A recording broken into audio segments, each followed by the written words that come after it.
जय माता दी दोस्तों, हर हर महादेव। स्वागत है आपका हमारी YouTube चैनल अभव्या वर्ल्ड में। दोस्तों, आप सबको हमारी तरफ से हरितालिका तीज की हार्दिक शुभकामनाएं। माता रानी आप सब पर अपना आशीर्वाद बनाए रखें। तो चलिए माता रानी का नाम लेते हुए वीडियो को शुरू करते हैं। दोस्तों, हरितालिका तीज से जुड़ी हर एक जानकारी इस वीडियो में है, तो प्लीज़ वीडियो को पूरा देखिएगा। वीडियो अगर अच्छी लगे तो इसे लाइक और हमारे चैनल पर पहली बार आए हैं तो सब्सक्राइब करना मत भूलिएगा। दोस्तों, इस वर्ष हरितालिका तीज का व्रत 6 सितंबर 2024 दिन शुक्रवार को रखा जाएगा। हिंदू पंचांग के अनुसार प्रतिवर्ष भाद्रपद शुक्ल तृतीया को हरितालिका तीज का व्रत रखा जाता है।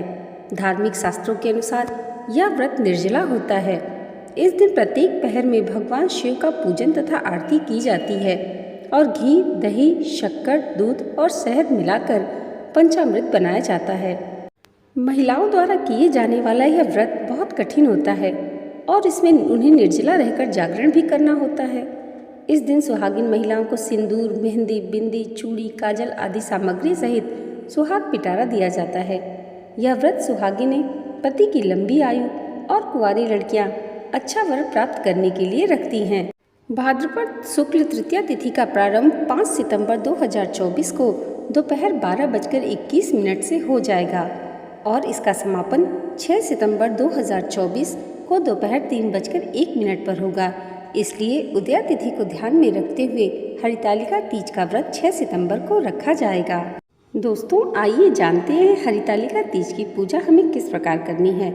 सौभाग्यवती स्त्रियां हरितालिका तीज व्रत अपने सुहाग की लंबी आयु तथा अविवाहित युवतियां मनपसंद पति पाने के लिए करती हैं। तीज के दिन व्रतधारी महिलाएं सूर्योदय से पूर्व ही उठकर नहाकर पूरा श्रृंगार करती हैं। फिर मन में व्रत का संकल्प लेना चाहिए। सबसे पहले घर के मंदिर में काली मिट्टी से भगवान शिव शंकर, माता पार्वती और गणेश जी की मूर्ति बनाएं। पूजन के लिए केले के पत्तों से मंडप बनाकर गौरी शंकर की प्रतिमा स्थापित की जाती है। अब इन मूर्तियों को तिलक लगाएं और फल फूल अर्पित करें। फिर माता पार्वती को एक एक कर हरे सुहाग की सामग्री अर्पित करें। इसके बाद भगवान शिव को बेलपत्र और पीला वस्त्र चढ़ाएं।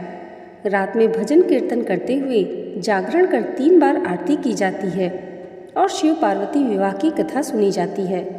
तीज की कथा पढ़ने या सुनने के बाद आरती करें।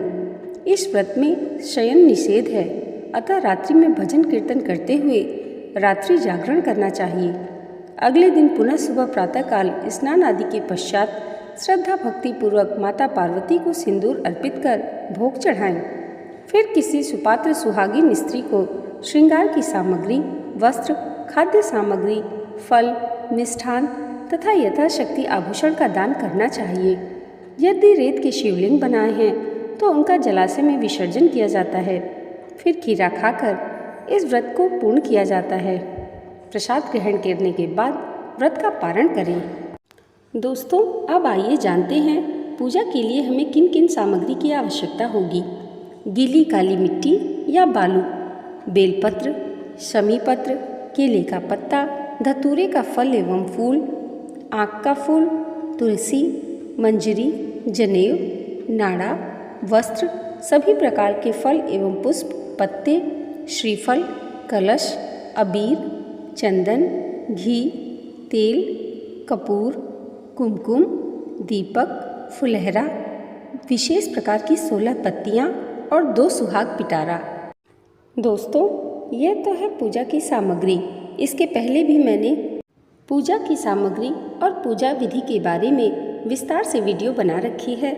आप चाहें तो जाकर देख सकते हैं। चलिए अब माता रानी और भगवान भोलेनाथ का ध्यान करते हुए हरितालिका तीज की व्रत कथा सुनते हैं। धार्मिक पुराणों के अनुसार हरितालिका तीज की यह कथा भगवान शिव जी ने माँ पार्वती को सुनाई थी। इस पौराणिक कथा में शिव जी ने माँ पार्वती को उनका पिछला जन्म याद दिलाया था। हे गौरा, पिछले जन्म में तुमने मुझे पाने के लिए बहुत छोटी उम्र में कठोर तप और घोर तपस्या की थी। तुमने ना तो कुछ खाया और ना ही पिया, बस हवा और सूखे पत्ते चबाए। जला देने वाली गर्मी हो या कपा देने वाली ठंड, तुम नहीं हटी, डटी रही। बारिश में भी तुमने जल नहीं पिया। तुम्हें इस हालत में देखकर तुम्हारे पिता दुखी थे। उनको दुखी देखकर नारद मुनि आए और कहा कि मैं भगवान विष्णु के भेजने पर यहाँ आया हूँ। वह आपकी कन्या के साथ विवाह करना चाहते हैं। इस बारे में मैं आपकी राय जानना चाहता हूँ। नारद जी की बात सुनकर आपके पिता बोले, अगर भगवान विष्णु यह चाहते हैं तो उन्हें कोई आपत्ति नहीं, परंतु जब तुम्हें इस विवाह के बारे में पता चला तो तुम दुखी हो गई। तुम्हारी एक सहेली ने तुम्हारे दुख का कारण पूछा तो तुमने कहा कि मैंने सच्चे मन से भगवान शिव का वरण किया है, किंतु मेरे पिता ने मेरा विवाह विष्णु जी के साथ तय कर दिया है। मैं विचित्र धर्म संकट में हूँ। अब मेरे पास प्राण त्याग देने के अलावा अन्य कोई उपाय नहीं बचा। तुम्हारी सखी बहुत ही समझदार थी। उसने कहा, प्राण छोड़ने का यहाँ कारण ही क्या है? संकट के समय धैर्य से काम लेना चाहिए। भारतीय नारी के जीवन की सार्थकता इसी में है कि जिसे मन से पति रूप में एक बार वरण कर लिया, जीवन पर्यंत उसी से निर्वाह करें। मैं तुम्हें घनघोर वन में ले चलती हूँ, जो साधना स्थल भी है और जहाँ तुम्हारे पिता तुम्हें खोज भी नहीं पाएंगे। मुझे पूर्ण विश्वास है कि ईश्वर अवश्य ही तुम्हारी सहायता करेंगे। तुमने ऐसा ही किया। तुम्हारे पिता तुम्हें घर में न पाकर बहुत चिंतित और दुखी हुए। इधर तुम्हारी खोज होती रही, उधर तुम अपनी सहेली के साथ नदी के तट पर एक गुफा में आराधना में लीन रहने लगी। तुमने रेत के शिवलिंग का निर्माण किया। तुम्हारी इस कठोर तपस्या के प्रभाव से मेरा आसन हिल उठा और मैं शीघ्र ही तुम्हारे पास पहुंचा और तुमसे वर मांगने को कहा। तब अपनी तपस्या के फलीभूत मुझे अपने समक्ष पाकर तुमने कहा, मैं आपको सच्चे मन से पति के रूप में वरण कर चुकी हूँ। यदि आप सचमुच मेरी तपस्या से प्रसन्न होकर यहाँ पधारे हैं तो मुझे अपनी अर्धांगिनी के रूप में स्वीकार कर लीजिए। तब तथास्तु कहकर मैं कैलाश पर्वत पर लौट गया। उसी समय गिरिराज अपने बंधु बांधवों के साथ तुम्हें खोजते हुए वहाँ पहुँचे। तुमने सारा वृत्तांत बताया और कहा कि मैं घर तभी जाऊंगी अगर आप महादेव से मेरा विवाह करेंगे। तुम्हारे पिता मान गए और उन्होंने हमारा विवाह करवाया।